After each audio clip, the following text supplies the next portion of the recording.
Well, nobody likes to say I told you so, but I do. So I told you so. No, for real though, we are looking at the inflation numbers that came out for December, and it was a big surprise to some that we actually saw deflation during the month of December, from November to December in 2022. So let's break this down so that we're very clear on what prices actually did over the last month and over the last year. First, we're going to look at this chart, which is the year over year change in prices.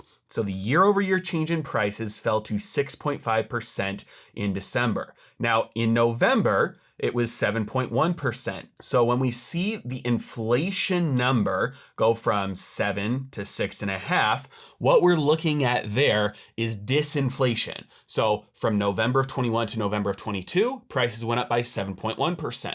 From December of 21 to December of 22, prices only went up 6.5%.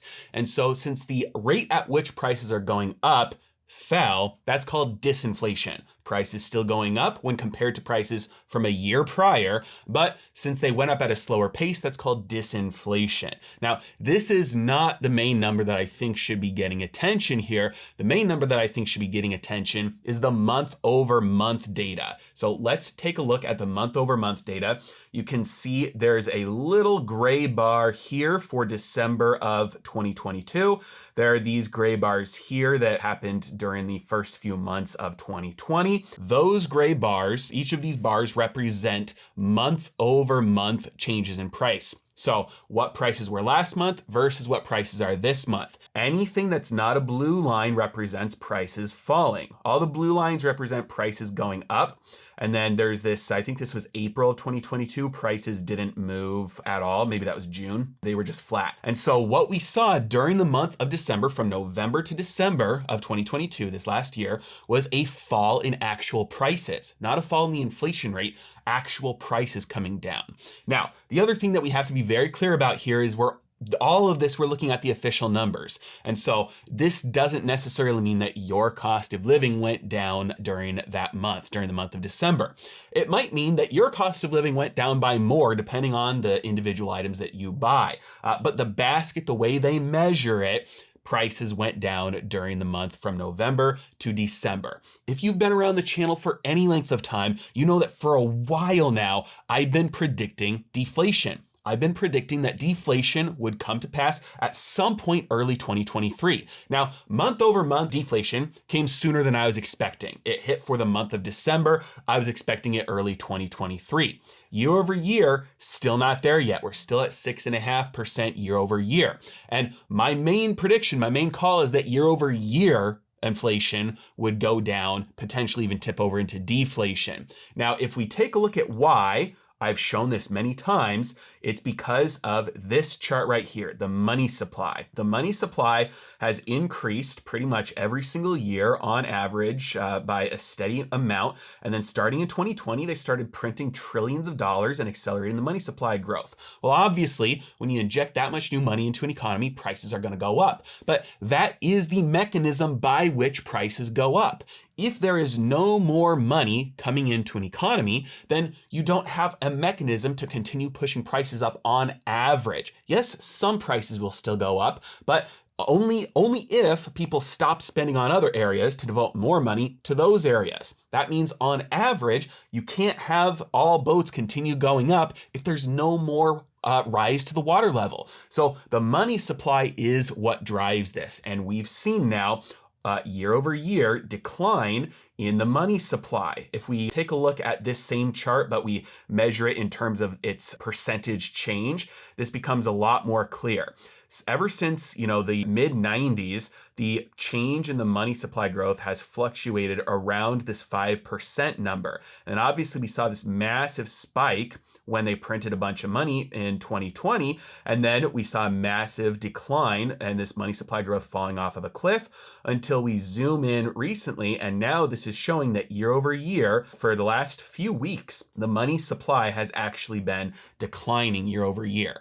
And so this indicates, because it takes a while for monetary policy to hit the overall economy, that deflation, even year over year, is coming. Month over month will show up first, which it has, and everybody called me crazy. Go look back at all my videos. I've been talking about this for months. Of every single time I say this for the last couple of months, look at all the comments. Everybody says, no, you're crazy. Inflation is here to stay. Inflation might dip down a little bit, but then it's going, crazy high. There's no mechanism for it. When the Federal Reserve said that they were going to tighten, nobody believed them, and I started saying, you better believe them, they're going to tighten. They ended up tightening, and they still haven't stopped. Now, when everybody thinks inflation is going to continue permanently, for the last 6 months at least, I've been saying, expect deflation soon. Everybody's been calling me crazy. Well, open your eyes. Deflation is right in front of us. We're seeing month over month deflation right now, and pretty soon, unless they do a pivot like right now, pretty soon that will bleed over into year over year deflation. We're seeing the disinflation happen first year over year. Mark my words, deflation year over year is coming. You better prepare for it. Now, I don't think deflation is anything to be scared of. I want to be clear about that. What I am scared of is the response to deflation, because once we see this economic pain, once we see a severe recession, depression, once the Federal Reserve doesn't have the headline inflation numbers to be worried about and they don't have to keep on that brake pedal, I am concerned that they might reverse course too fast. I'm concerned that they might start printing money again, that they might go back to QE to bail out the financial system or something. And so